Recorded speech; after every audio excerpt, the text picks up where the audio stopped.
Ready! It's been a minute since we've made one of these. We've been focused on a lot of things over the last 8 months instead of making recaps like this, namely just working hard constantly, so our life is filming and editing. But it is wintertime, everything's slowing down, so we thought it's time to make another one. And this isn't really geared towards anyone on the internet that could be watching this. This is really for future us. So we have a lot to go through. We're going to talk fast. Here we go.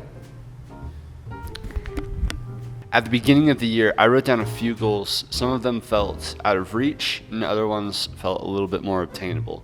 But the goals that I wrote down were, number 1, become self-sufficient. I wanted to quit living off of my parents' money that flowed ever so freely into my bank account each and every month. It was a terrifying step, but led to an almost unexplainable freedom from taking it. My parents were so loving and caring that I was actually in a position where I actually had to force them to stop giving me money. Shout out to Gary Vee. Goal number 2 was to make at least $31,500 through my business, Still Motion Stories. And the reason why I chose that number was because that's how much I would have made working at my safe insurance job that was slowly killing me and draining my soul each and every day. And I actually wound up surpassing this goal, making $33,940 this year through my new business alone. Goal number 3 was to record at least 3 singles, and we really crushed this goal. We recorded 17 songs through the voice memo sessions and made 24 videos to go with them.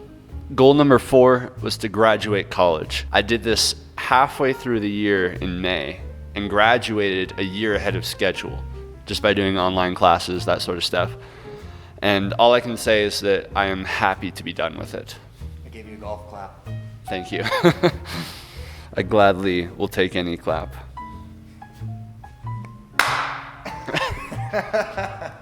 The final goal that I wrote down was to make other people's lives better. And this is actually a recurring goal of mine. And it's a bit more vague. And I don't check this goal off because ultimately I don't think it's up to me as to whether or not I succeeded. All I can say is that I've done everything I can, and hopefully it wasn't a complete failure.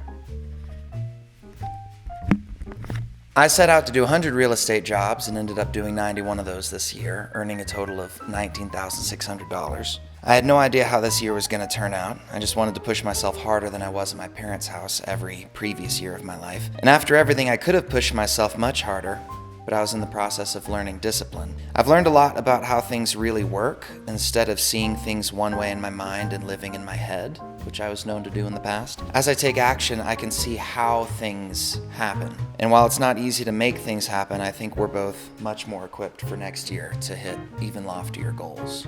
So we met the goals that we originally set at the beginning of this year, and we would be ready to go back to Texas. But as of about 7 months ago, we've been working to fulfill a promise for Jeff at Rocky Mountain Guitar Co. Not everything is roses and daisies between us like we always thought they would be, but that's an example of how things really play out when you take action, as opposed to just living in your head, especially when you take action without having a lot of prior experience. Since this year we were just starting out in life working towards independence, there were bound to be failures, from the business agreements that we made or attempted to make to the actual work that we delivered. Basically, things don't always go as planned, and sometimes it can get really hard. But in about 2 months' time, we'll be done with this project for Jeff, and in return we'll go home holding guitars that we built with his shop and his guidance. It'll all be worth it, right? Hopefully. So to both of us, don't slow down next year. Take what you've learned in this crazy, uncomfortable year and use it to reach new heights. Stressful year. Stressful. Fun. Happy. Sad. No, yeah, what other adjectives? Painful year. Painful. Cold. Excruciating. Alone. Toe numbing. Educational. I'd like to thank me for this year, for pursuing the goals that I set. I'd like to thank me for not giving up, for putting in the work. I'd like to thank me for doing what I set out to do.